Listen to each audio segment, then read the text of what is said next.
பரிசுத்த நாமத்துக்கு ஸ்தோத்திரம். இந்த வருடத்திலும் இந்த சிலுவை விழுந்த ஆண்டுடைய வார்த்தை 7 வார்த்தைகளிலே அடியேனும் ஒரு வார்த்தையை பேசும்படியாய் கிருபை செய்த ஆண்டவருக்கும் வாய்ப்பளித்த போதகர்கள், இந்த ஆராதனையிலே கலந்து கொண்டிருக்கிற நம்முடைய முன்னாள் ஆயர் ரெவரண்ட் நல்லதாஸ் மற்றும் சபை மக்கள் யாவருக்கும் என் பணிவான ஸ்தோத்திரத்தை தெரிவித்துக் கொள்கிறேன். இந்த 7வது வார்த்தை லூக்கா எழுதின சுவிசேஷம் 23ஆம் அதிகாரம் 46ஆம் வசனம். இயேசு, பிதாவே, உங்களுடைய கைகளிலே ஆவியை ஒப்புவிக்கிறேன் என்று மகா சத்தமாய் கூப்பிட்டு சொன்னார். இப்படி சொல்லி ஜீவனை விட்டார். ஜெபம் செய்வோம். அன்பின் ஆண்டவரே, இந்த திருவார்த்தையை குறித்து செய்தியை பகிர்ந்து கொள்ளும்படி வந்து நிற்கிற அடியேனை மறைத்து பரிசுத்த ஆவியானவர் வெளிப்பட வேண்டுமாய் மீட்பர் இயேசு கிறிஸ்துவின் இன்ப நாமத்தில் கேட்கிறோம் பிதாவே, ஆமென், ஆமென். கிறிஸ்துவுக்குள் அன்பானவர்களே, அநேகருக்கு அநேக விதமான கேள்விகள். இயேசு ஏன் இந்த உலகத்துக்கு வர வேண்டும்? ஏன் சிலுவையிலே அறைய வேண்டும்? ஏன் இப்படிப்பட்ட பாடுகள், கஷ்டங்கள், துன்பங்கள் என்று சொல்லி பலவிதமான கேள்விகள் இருக்கிறார். எப்பொழுதுமே ஒரு விஷயம் வருகிறது என்றால், ஒரு மாற்றம் வருகிறது என்றால், முன்னிலே இருந்தது சரியில்லை என்ற அர்த்தம். அப்படி சரியில்லாததை சரிப்படுத்தும்படியாக வந்தவர் ஆண்டவர் இயேசு கிறிஸ்து. கிமு 8000 ஆண்டுகளுக்கு முன்னதாக ஏசாயா தீர்க்கதரிசியினால் உரைக்கப்பட்டதுதான் இன்று நாம் வாசித்தோம். ஏசாயா 53ஆம் அதிகாரத்திலே நமக்கு இப்படி ஒரு ஆண்டவர் வருகிறார் என்பதை, பிறப்பை குறித்து, அவருக்கு ஒப்பு கொடுக்குவதை குறித்து எல்லாவற்றையும் பேசும்படி அந்த நாளிலே தீர்க்கதரிசி கொண்டு உரைத்தார்.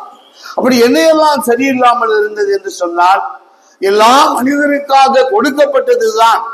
எல்லா அதிகாரமும் கொடுக்கப்பட்டது. தீர்க்கதரிசிகளுக்கு, ராஜாக்களுக்கு கொடுக்கப்பட்டது. மேய்ப்பன வெட்டி ஆடுகளை சிதறடி என்று சொல்லி சகரியால சொல்லப்பட்டது. நானே நல்ல மேய்ப்பன். அப்பம் விட்டு கொடுப்பதிலே பார்ஷியாலிட்டி இருந்தது. யூதருக்கென்றும் மற்றவர்களுக்கென்றும் பிரிந்து பார்க்கப்பட்டது. ஆகவே இயேசு சொன்னார், நானே ஜீவ அப்பம் என்று. எரேமியா 2ஆம் அதிகாரத்திலே வாசிக்கிறோம், உன்னை நற்கனி தரக்கூடிய திராட்சை செடியாய் நாட்டினேன், நீ ஆகாத காட்டு திராட்சை செடியாய் மாறி போனாய், அதனாலே நானே மெய்யான திராட்சை, நீங்கள் கொடிகள் என்று சொன்ன ஆண்டவர். அப்பொழுது பாவத்தை செய்துவிட்டு பலியிடுகிறவர்கள், ஆடு வெட்டுகிறவர், மாடு வெட்டுகிறவர் அந்தந்த பாவத்துக்கு தக்கதாக பலியிடுகிறவர்களாய் இருந்தார்கள். அப்படி பலியிடுகிறவர்களை பெரியவர்களாக எண்ணினார்கள்.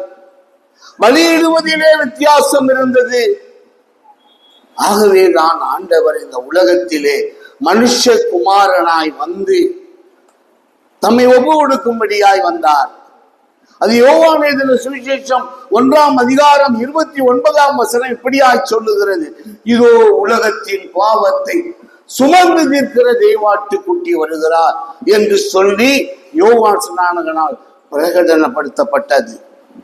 அது மாத்திரமல்ல, 1 யோவான் 2ஆம் அதிகாரம் 2ஆம் வசனம் இப்படியாய் சொல்லுகிறது, நம்முடைய பாவங்களை மாத்திரமல்ல சர்வலோகத்தின் பாவத்தை அவர் சிலுவையில் அறைகிறார். கிருபாதார பலி. ஆகவே இப்படி பலி கொடுக்க வேண்டியது அவசியமாக இருக்கிறது. கடந்த வருடத்திலே கர்த்தருடைய பெரிதான கிருபையினால் யூடியூபிலே ஒரு 7 வார்த்தையை குறித்தும் பலிகளின் பலிகள் என்று சொல்லி நான் அந்த பிரசங்கங்களை போடும்படி கர்த்தர் கிருபை செய்தார். அது இந்த 7வது வார்த்தையின் பலியாக நினைப்பது. எல்லா பலிகளும் உண்டு. பாவ நிவாரண பலி, குற்ற நிவாரண பலி, சமாதான பலி, கைவிடப்பட்ட நிலையிலே போக்காட்டு பலி, தாகமாயிருக்கிறேன் கார்படி பங்காகிய திராட்சரசமாகிய பான பலி, சர்வ அங்கத்தையும் தகனித்து போடுகிற சர்வாங்க தகன பலி முடிந்தது. 7வது வார்த்தை போஜன பலி என்று சொல்லப்படுகிறது. அந்த காலத்திலே பெரிய அப்பத்தை செய்து அதிலே எண்ணெயை வார்த்து அதை துண்டு துண்டாக நறுக்கி அதை தெய்வ சமூகத்திலே வைத்து எல்லாருக்கும் கொடுப்பார்கள். லேவியராகமம் புஸ்தகம் 2ஆம் அதிகாரம் 7ஆம் வசனம், படைத்து பொரிக்கும் சட்டியின் பாகம் பண்ணப்பட்ட போஜன பலியினால் அது எண்ணெயிலே பிசைந்து, அது 13வது வசனத்திலே அது ஒரு உடன்படிக்கை. எல்லோரோடும் இந்த அன்பை பகிர்ந்து கொள்வது ஒரு உடன்படிக்கை. ஆகவே அந்த உடன்படிக்கையை பலியாக செய்தார் ஆண்டவர் இயேசு கிறிஸ்து. எல்லாவற்றையும் சரியாக செய்யும்படி தன்னுடைய ஆவியை இங்கே பிதா இல்லத்திலே ஒப்பு கொடுக்க இந்த வார்த்தை. ஆனால் பிரசங்கி 12ஆம் அதிகாரம் 7ஆம் வசனம் எடுத்தவர்கள் வாசிக்கலாம். பிரசங்கி 12:7.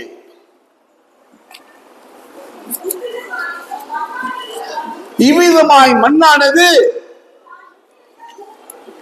ஆமாம், அது இருக்கிற பூமிக்கு திரும்பும் என்று சொல்லப்பட்டிருக்கிறது.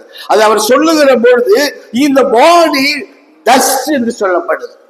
இது பூமியிலே மண்ணிலே போடப்படுகிறது என்று சொல்லப்படுகிறது. ஆனால் இந்த ஆவி, இந்த ஸ்பிரிட் தன்னை தந்தவரிடத்துக்கு திரும்பி விடுகிறதா. இது உலகத்திலே இருக்கிற ஒரு வித்தியாசம். இந்த உலகத்திலே நடக்கிற ஒரு வித்தியாசம். ஆக்சிடென்ட்ல இறந்து போயிடுறான், கொலை செஞ்சிடுறான், அநேக விதமான கஷ்டங்களின் மத்தியிலே உயிர் போகிற பொழுது, அல்லது வியாதியின் கொடுமையிலே, கஷ்டத்திலே, துன்பத்திலே அவர்கள் போகிற பொழுது, அவர் தன்னுடைய ஜீவன், இந்த சரீரம் இங்கே இருக்கிற போது உயிர் பிரிந்து இந்த ஸ்பிரிட் எங்கே போகிறதாம்? தன்னை தந்தவரிடத்துக்கு போய் சேர்ந்து விடுகிறது. இது உலக வழக்கம். ஆனால் ஆண்டவர் இயேசு கிறிஸ்து முதலாவது உலக வழக்கப்படி இருந்ததை மாற்றியவர் ஆண்டவர். அவர் எடுத்துக்கொண்டது, அவர் புனிதமானவர், பரிசுத்த ஆவியினாலே கன்னிமரியாளுக்கு உற்பத்தி பிறந்தவர். சிலுவையிலே தம்மை தாமே பழுதற்றபடியாய், நீங்கள் எபிரேயர் 9ஆம் அதிகாரத்திலே நீங்கள் 9 வசனம் தொடங்கி 14 வரை வாசித்து பார்த்தீர்கள் என்றால், இளங்காலை வெள்ளாட்டு கிடா கிடாரியின் சாம்பல் பாவ சுத்திகரிப்பை உண்டாக்குமா? உண்டாக்கவே ஆக்கா. ஒரே தரம் மகா பரிசுத்த ஸ்தலத்துக்குள்ளே பிரவேசித்து ஒரு புதிய உடன்படிக்கையை உண்டாக்கினான். இந்த புதிய உடன்படிக்கையினாலே இன்றைக்கு நம்முடைய பாவங்களை போக்கியிருக்கிறார். நம்முடைய பாவங்களை மாத்திரமல்ல, சர்வலோகத்தின் பாவங்களை போக்கின ஆண்டவர். ஆகவேதான் சொன்னார், இந்த பாவங்களை போக்கின பிறகு அவர் நம்முடைய ஆவியை, ஆனா ஆவியை ஒப்பு கொடுக்கிறது முன்னாடி ஒரு பெரிய விஷயம் நடக்குது. பெரிய விஷயம் என்ன நடக்குதுன்னு பாத்தீங்கன்னா, எல்லாம் பரிசுத்தம் உள்ளது. அவர் பிறந்தது பரிசுத்தம் உள்ளது, உருவாக்கப்பட்டது பரிசுத்தம் உள்ளது. அப்படிப்பட்டவர் என்ன செய்தார்? இந்த பூஜன பலி அவர் சொல்லுகிற பொழுது சொன்னார். நேற்றைய தினத்திலே ஆயருடைய பிரசங்கத்திலே நாம் கேட்டோம். அதிலே பார்க்கிற பொழுது இந்த புதிய உடன்படிக்கை லூக்கா 22:19 20வது வசனம் சொல்லுகிறது. மத்தேயு 26:26 சொல்லுகிறது. அப்படியே மார்க் 16 இதெல்லாம் என்ன சொல்லுகிறது? கம்யூனியன் தான். இது என்னுடைய சரீரம். ஆவிக்கு விட மாட்டேன், அவரே கொடுத்துறார். இதான் என்னுடைய சரீரம். இது இந்த பஸ்கா பண்டிகையில ஆடு வெட்டி நீர் பலியிட்டு அந்த பஸ்காவை புசிக்கிற வழக்கம். ஆனால் உங்களோடு நான் பந்தி இருக்கிறேன். ஆனால் நான் இதை நினைவு கூறும்படி சொல்கிற புதிய உடன்படிக்கை. பழைய உடன்படிக்கை ஒழிந்து போனது. அப்பத்தை பிட்டு இவனுக்கு கொடுக்க முடியாது, அவனுக்கு தான் கொடுக்கணும், ஆசாரியனுக்கு தான் கொடுக்கணும், லேவியனுக்கு தான் கொடுக்கணும் என்பதை மாற்றி அமைத்த ஆண்டவர் சொன்னார், புதிய உடன்படிக்கை என்னுடைய சரீரம், இதை பிட்டு உங்களுக்கு கொடுக்கிறேன். இது என்னுடைய ரத்தம், இந்த ரத்தத்தை உங்களுக்கு நான் கொடுக்கிறேன். இனி என்னுடைய ரத்தமும் சரீரம் உங்களுக்குள்ளே இருக்கும். உங்களுக்காக வந்தேன், உங்களுக்காக பிறந்தேன், உங்களுக்காக பாட அனுபவித்தேன், உங்கள் மத்தியில அற்புதம் செய்தேன், உங்களோடு வாழ்ந்த நன்மை தீமையை சொன்னேன். இப்பொழுது இந்த சரீரத்தை பாவத்துக்கு ஒப்பு கொடுக்காமல், பாவத்துக்கு ஒப்பு கொடுக்கிற சரீரம் வேறு, ஆனால் புனிதமான இந்த சரீரத்தை பெற்று உங்களுக்கு கொடுக்கிறேன். இது புதிய உடன்படிக்கை. எல்லா நாட்களிலும் இது உங்களோடு இருக்கும் என்று சொன்னார். ஆகவேதான் யாரும் மேற்கொள்ள முடியாது. இயேசுடைய வாழ்க்கையில அதையும் ஜெயித்து விட முடியாது. அதைத்தான் அவர் முன்னமே செய்து விடுகிறார், முன்னமே கொடுத்து விடுகிறார். அவரை கொலை செய்ய வகை தேடுகிறார். பறந்ததிலிருந்து கொலை செய்தார். ஏரோது கொலை செய்து வந்தார். ஞானஸ்தானத்தில் கொண்டு போது கொலை செய்யவில்லை. ஆனாலும் அப்படி கொலை செய்வதற்கு முடியவில்லை. சனக்கூட்டம் மக்களும் திரளாய் வந்து கொண்டிருக்கிறதை பார்த்து அவர்கள் பயந்தார்கள். ஆகவே ஏதாவது ஒரு குற்றத்தை சுமத்தி ஒரு நியாய தீர்ப்பிலே ஒரு தண்டனையாக சிலுவை, அதுவரை பாவ சின்னம், கொலை குற்றவாளியை அல்லது குற்றம் செய்தவர்களை அங்கே சிலுவையில் அறைந்து மரண தண்டனையை கொடுக்கிற சின்னம், அது புனிதமானது. இயேசு சிலுவையில் அறையப்பட்டதினால், ஆமென், இயேசு சிலுவையில் அறையப்பட்டதினால் மாத்திரமே நாம் சிலுவையை வணங்கக்கூடாது, இயேசுவை உருவமாய் வணங்கக்கூடாது. இந்த சிலுவையில் என்னுடைய ரத்தத்துக்காக, என்னுடைய பாவத்திற்காக இயேசு ரத்தம் சிந்திருக்கிறார் என்று சொல்ல மட்டும் அழைக்கப்படுகிறோம். நமக்கு உருவ வழிபாடு கிடையாது. ஒருவேளை அது அடையாளமாக இருக்கும். இந்த சிலுவை ஒரு அடையாளம், பாவத்தை போக்கின அடையாளம். இயேசு அதனை சிலுவையிலே அறைந்ததினால், தன்னுடைய ஜீவனை கொடுத்ததினால் நமக்கு அங்கே பாவ மீட்பு வந்திருக்கிறது. இயேசுதான் நம்முடைய பாவங்களுக்காக அது நிறைவேற்ற வேண்டும். அதுக்காக தான் ஜெபம், அதுக்காக தான் மறுரூபம். நிறைய பேர் யோசிக்கிற மறுரூபம் என்ன? குழந்தையா இருக்கிற மாறிடுறோம், தகப்பனாகிற மாறுறோம், தாத்தாவா இருக்கிற மாறுறோம், காலுக்கு தகுந்த மாதிரி பேசுறோம். நம்ம ஒரு வயசானவன் ஒரு வார்த்தையை கிண்டலா பேசினா சின்ன பிள்ளை பார்த்து சொல்லுவான், இந்த வயசுல இந்த பேசி எப்படி பேசுறான். மாற்ற வேணும். ஆண்டவர் சொன்னார், நான் சிலுவையில ஒப்பு கொடுக்க போகிறேன், அற்புதத்தை செய்தவர், வல்லமை நிறைந்தவர். ஆகவே நான் சிலுவையில ஒப்பு கொடுக்கிற போது அதற்கு ஏற்றபடி என்னை வணைந்து கொள்ளும், அதற்கு ஏற்றபடி எனக்குள்ள இருக்கும். சுய வல்லமை எனக்குள்ளே வந்துவிடக் கூடாது என்பதற்காக அதை மறுரூபமாக்கினார். ஒரு விஷயம் அதற்கு ஏற்றபடி வணைந்து கொண்டவர். நம்முடைய வாழ்வில் நாம் எங்கே இருக்கிறோம்? இயேசு எனக்குள்ளே ஜீவிக்கிறார். ஒவ்வொரு கம்யூனியன்லையும் அப்பமும் ரத்தம், அந்த சரீரத்தையும் ரத்தையும் உட்கொண்டிருக்கிற நான் அவருடைய அந்த புனிதத்தை எனக்குள்ளே வைத்திருக்கிறேன். ஆனால் அந்த சிலுவையிலே பாவத்துக்காக ஒப்பு கொடுத்த ஆண்டவர், ஆனால் அவர் சொல்லுகிற வார்த்தை, பிதாவே நீதான் என்னை அனுப்பினேன், நீதான் தீர்க்கதரிசியின் மூலமாக மரியாதையிடத்தில் பேசினீர், இந்த உலகத்துக்கு அனுப்பினீர். நான் ஞானஸ்தானம் பெற்ற பொழுது என் மீது ஒரு அபிஷேகம் வந்தது, எல்லாவற்றையும் செய்து முடித்திருக்கிறேன். இப்பொழுது என் ஆவியை விட கரத்தில் ஒப்புக்கொடுக்கிறேன். நிறைய பேர் நினைக்கிறேன் இயேசுவோடு போய்விட்டது என்று. யோவான் எழுதின சுவிசேஷம் 14ஆம் அதிகாரம் 11வது வசனமும் 20வது வசனமும் இப்படியாய் சொல்லுகிறது, நான் பிதாவிலும் பிதா என்னிலும் நீங்கள் என்னிலும் இருக்கிறீர்கள். எவ்வளவு பெரிய தொடர்பு! இன்றைக்கு நாம் அவரோடு, பிதாவுக்கும் குமாரனுக்கும் அல்லது நமக்கும் எந்த வித்தியாசமும் இல்லை. அவர் கிறிஸ்துதான் நாம் வாழ்ந்து கொண்டிருக்கிறோம். பிரியமானவர்களே, சிலுவை நல்லதுதான், சிலுவையோட வாழ்வு நல்லதுதான், சிலுவையிலே பெற்றுக்கொண்ட ஆசீர்வாதம் நல்லதுதான். மத்திய எழுதின சுவிசேஷம் 5ஆம் அதிகாரம் 4ஆம் வசனம் இப்படியாய் சொல்லுகிறது. எடுத்தவங்க வாசிக்க, சின்ன வசனம் தான், தெரிஞ்ச வசனம். 5:4 துயரப்படுகிறவர்கள் பாக்கியவான்கள். நீங்க என்ன பண்ணணுமா? ஆறுதல்.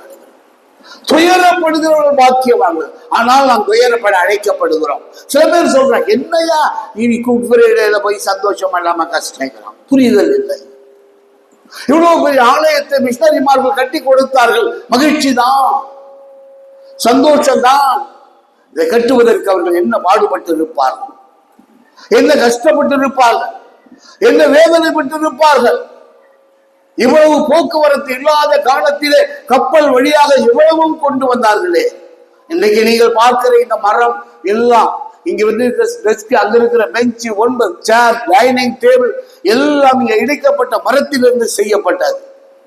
அந்த மரத்தை அறுத்தவர்கள் சொன்னார், இப்படிப்பட்ட மரத்தை நான் இந்த சாமியில் வைத்திருந்த காலத்தில் ஒரு நாள் அறுத்ததில்லை. அந்த அளவுக்கு வைரம் வாய்ந்த மரங்களை அவர்கள் கொண்டு வந்தார்கள். கஷ்டம், வேதனை, பாடுகள், இது வேதராமத்தை இங்கு மொழிபெயர்த்த சீகல்பால் எவ்வளவு காலம் வாழ்ந்தார். வேதனை தான், துன்பம் தான், ஆனால் பெற்றுக்கொண்ட ஆசீர்வாதம்.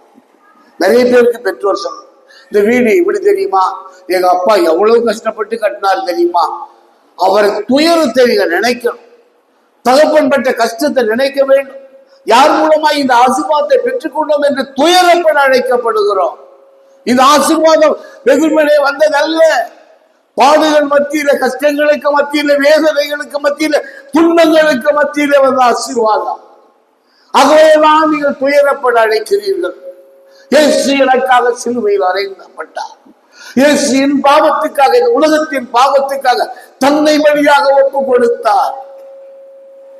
அதனால் நான் மகிழ்ச்சியா இருக்கிறேன், அதனால் நான் மகிழ்ச்சியா இருக்கிறேன் என்று சொல்ல அழைக்கப்படுகிறோம். ஒரு வகையிலே சந்தோஷம்தான், ஒரு வகையிலே மகிழ்ச்சி தான். இந்த உலகத்திலே எப்படிப்பட்ட பெரிய செல்வத்தாலும் கொடுக்க முடியாத ஒரு சந்தோஷம் தான். அதோட ஒரு துயரம் இருக்கிறது, அதோட ஒரு துயரம் இருக்கிறது. இதை பெற்றுக் கொள்வதற்கு எவ்வளவு பாடுகள், எவ்வளவு வேதனைகள், எவ்வளவு கஷ்டங்கள், எவ்வளவு அவச்சொல்லுகள் என்று சொல்லி பார்க்கிற பொழுது நாம் துயரப்பட அழைக்கப்படுகிறோம். எந்த ஆசீர்வாதமும் வெறுமனே வருவதில்லை. அது பெற்றோர் கொடுத்தாலும், அல்லது தேசம் கொடுத்தாலும், அந்த ஊர் கொடுத்தாலும், யார் கொண்டு வந்தாலும், எந்த சுதந்திரமாக இருந்தாலும் அது வெறுமனே வந்து விடுவதில்லை. பல பாடுகளுக்கு மத்தியிலே, கஷ்டங்களுக்கு மத்தியிலே, வேதனைக்கு மத்தியிலே, துன்பங்களுக்கு மத்தியிலே வருகிறது. அதை நினைத்து துயரப்படுகிறோம். அப்படித்தான் இந்த ஆசீர்வாதம் கிடைத்தது, அப்படித்தான் இந்த அன்பு கிடைத்தது, அப்படித்தான் நான் மீட்கப்பட்டிருக்கிறேன் என்று சொல்லப்படுகிறோம்.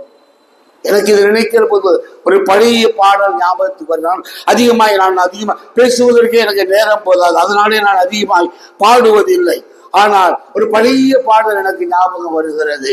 அங்கே என்ன சொல்லப்படுகிறது என்று சொன்னால், மிக பாவக்கரை நீங்க என்னை முற்றிலுமாக, பாவக்கரை நீங்க என்னை முற்றிலுமாக உன் சுத்தமுள்ள ரத்தத்திற்குள் தோய்த்ததினாலே, உன் சுத்தமுள்ள ரத்தத்திற்குள் தோய்த்ததினாலே ஸ்தோத்தரிப்பேன், ஸ்தோத்தரிப்பேன் நேசுதேவனே, என் ஜீவனுள்ள நாட்கள் எல்லாம் ஸ்தோத்தரிப்பேன், என் ஜீவனுள்ள நாட்கள் எல்லாம் ஸ்தோத்தரிப்பேன். என் ஜீவனுள்ள நாட்கள் எல்லாம், என் ஜீவனுள்ள நாட்கள் எல்லாம், என் பாவக்கரை நீங்க என்னை முற்றிலுமாக ஒரு சுத்தமுள்ள ரத்தத்தினாலே தோய்த்ததினாலே. அது மாத்திரமல்ல, அப்போஸ்தலர் நடபடிகள் 7ஆம் அதிகாரம் 59வது வசனம், ஸ்தேவானை குறித்து, இந்த ஸ்டீபன் இயேசுவை குறித்து பக்தி வைராக்கியமுள்ள ஒரு ஊழியக்காரர் அப்படியே பேசிக்கொண்டு இருக்கிற பொழுது அவர் அடித்து கொள்ளும்படியாக வந்தார். அவர் அடித்து கொள்ளும்படியாக வருகிற பொழுது நீங்க பார்த்தீங்கன்னா அந்த அதிகாரத்தை படிச்சு பாருங்களேன், ரொம்ப நல்லா. என்னன்னா, வஸ்திரங்கள் எல்லாவற்றையும் கழட்டி அங்கே இருந்த பவுலிட்ட கொடுத்தாங்க, பவுலிடத்துல வைத்தாங்க. கொடுத்துட்டு எல்லாரும் கல்லெறிகிறாங்க. கல்லெறிந்து கொள்ளுகிறபடியாக ஸ்தேவான் சொல்லுகிறார். 59வது வசனத்தை வாசிங்க. அப்பொழுது ஸ்தேவானுடைய ஆவியை ஏற்றுக்கொள்ளும் என்று இயேசுவிடத்திலே கேட்கிறார். அன்றைக்கு அவர்தான் பிதாவுக்கு கேட்டார், நாம் யாரிடத்திலே கேட்கிறோம்? இயேசுவை பின்பற்றின ஸ்தேவான் சொல்லுகிறார், இயேசுவே நீதான் எனக்கு முன்மாதிரி, இயேசுவே நீதான் இங்கே ரத்தம் சிந்தினீர், உம்மை பின்பற்றின நானும் இன்னைக்கு ரத்தம் சிந்துகிறேன், எனக்கு ஒன்றும் கவலை இல்லை, ஊழியத்தை நான் நிறைவேற்றிருக்கிறேன், ஆகவே என் ஆவியை ஏற்றுக்கொள்ளும் என்று சொல்லுகிறார் ஸ்தேவான். வருத்தத்தோடு பாரத்தோடு இந்த ஊழியத்தில் பின்னாட்களில் சவுலை கர்த்தர் மாற்றுகிறார். அவர்தான் 13 கடிதங்களை எழுதுகிறார். ஆனாலும் ஆண்டவருடைய பணிகளை ஒன்றையும் விட்டுவிட மாட்டார். நமக்கு கொடுக்கப்பட்ட பணிகளிலே நீங்கள் சிறப்பாய் பணி செய்கிற பொழுது ஸ்தேவான் விழுந்த கல், கண், பொறாமையின் கண், தூஷணத்தின் கண், அவதூறின் கண், எல்லா கோல் சொல்லுதலின் கண், எல்லா கண்ணும் நம்ம மேல வந்து கொண்டுதான் இருக்கும். அப்படிப்பட்ட கல்லறிதல் வருகிற பொழுது ஊழிய பாதையிலே நாம் எந்த வகையிலும் என்னோட வாழ்க்கையில அநேக இடங்களிலே, அது வேலை ஸ்தலமாக இருக்கலாம் அல்லது ஊழிய பாதையாக இருக்கலாம், எந்த இடத்திலும் எனக்கு என்ன தெரியா, நான் எப்பவுமே ஜெபம் பண்ணது ஒரு விஷயம் தான். நிறைய பேர் சொல்லுவாங்க, பிரதர் நீங்க அது செஞ்சீங்க, பிரதர் நீங்க ஒன்றும் இல்லை, நான் வெறுமையானவன், எனக்குள்ளே இருக்கிற இயேசு, என்னை நடத்துகிற இயேசு, என்னை வழிநடத்துகிற இயேசு தான் இதை சொன்னார். அவர்தான் செய்ய முடியும், என்னால் ஒன்றும் செய்ய முடியாது, அவர்தான். ஆனால் ஒன்று மட்டும் சொல்லி நினைப்பேன், ஒரு யோசேப்பை போல பரிசுத்தம் உள்ளவனாக இருக்கணும் ஆண்டவரே, ஒரு யோசேப்பை போல காரிய சித்தி உள்ள மனுஷனாக இருக்கணும் ஆண்டவரே. கர்த்தர் யோசேப்போடு இருந்தார், அதனாலே அவன் ராஜ்யபாரத்தை திடப்படுத்தினான். அங்கே யோசேப்பாத்தை பிரியமா கர்த்தர் நினைச்சார். ஆகவே நம்மோடு ஆண்டவர் இருக்க வேண்டும். யோசேப்போடு இருந்தார். யோசேப்பு நீங்க பாத்தீங்கன்னா ஆதியாகமம் 39ஆம் அதிகாரம் படிச்சீங்கன்னா அவ்வளவு அருமையா இருக்கும். பாவம் அப்படியே நெருக்குது, சந்தோஷப்படும்படி, மகிழ்ச்சியாக்கும்படி தூக்கி அந்த வஸ்திரத்தை கைடி விட்டு போனோம். அந்த பக்தி வைராக்கியம் நமக்குள்ள வேணும். இந்த நாளிலும் கூட முதலாவது எல்லாருடைய ஆவியும் இங்கிருந்து பிரிந்துதான் போகும். அதைதான் பிரசங்கி 12:7 சொல்லுகிறது. ஆனால் இயேசு கிறிஸ்து தம்முடைய ஆவியை ஒப்பு கொடுத்தது, எல்லாவற்றையும் நிறைவேற்றி, எல்லாவற்றையும் யார் யார்கிட்ட எங்கெங்க கொடுக்கணுமோ அங்கெல்லாம் கொடுத்துட்டு, நிறைய வீட்டுல அப்படிதான் திட்டமிட்டு அவங்க அப்பாவுக்கு அல்லது பெரியவங்களுக்கு முடிவு வருதுன்னு தெரிஞ்சுட்டா, இதை நீ வச்சுக்கோ, இதை நீ வச்சுக்கோ, நீங்க இதை பண்ணிக்கோ, எல்லாவற்றையும் நாட்கள் நெருங்கி விட்டது, ஆகவே கொடுக்குறேன். இயேசு அப்படிதான் எல்லாத்தையும் கொடுத்துட்டார். நான் இதை ஒப்பு கொடுத்துட்டேன், நான் போயிட்டே இருக்கிறேன். சீசருக்கு சொன்னார், எல்லாருக்கும் சொன்னார், நான் போகணும், நான் ஒப்பு கொடுக்கணும். பேதுருவை பார்த்து சொன்னார், அப்பா சாத்தானேன்னு சொன்னார், உனக்கு இப்படி நடக்க கூடாதுன்னு சொன்னார், போ அப்பால. எல்லாவற்றையும் சொன்ன ஆண்டவர் என் ஆவியை கரத்தில் ஒப்பு கொடுக்கிறேன்னு சொன்னார். ஆனால் இன்னைக்கு அவருடைய கம்யூனிட்டியில் இருக்கிற ரட்சிக்கப்பட்ட நாம் கிறிஸ்து அவனாய் நான் தான் கிறிஸ்து. ஆகவே அப்படி இருக்கிற நான் ஸ்தேவானை போல கல்லெறிவார்கள், துன்பப்படுத்துவார்கள், வேதனைப்படுத்துவார்கள். ஊழியத்தின் பாதையில ஒருவேளை நல்ல வேலை ஸ்தலத்துல நல்ல பிரில்லியண்டா இருந்தீங்கன்னா அங்க ஒரு சோதனை. எல்லா சோதனைகளிலும் யாக்கோபு 1:3 சொல்லுகிறது, உங்களுக்கு வரும் சோதனைகள் எல்லாம் உங்க விசுவாசத்தின் பரீட்சையாக எண்ணுங்கள். பரீட்சை லேசானதா? ஆகவே பிரியமானவர்களே, அதிக நேரம் பேசியிருந்தா நீங்களும் பார்த்துட்டே இருப்பீங்க. ஆனாலும் டைம் எல்லாருக்கும் முக்கியம். நாமும் ஸ்தேவானை போல ஊழியர்களை, சீவனை போல ஊழியர்களை நிறைவேற்ற அழைக்கப்படுகிறோம், பொறுப்புகளை சரியாய் செய்ய அழைக்கப்படுகிறோம். ஆனால் அதில் உபத்திரம் உண்டு, கஷ்டம் உண்டு, வேதனை உண்டு.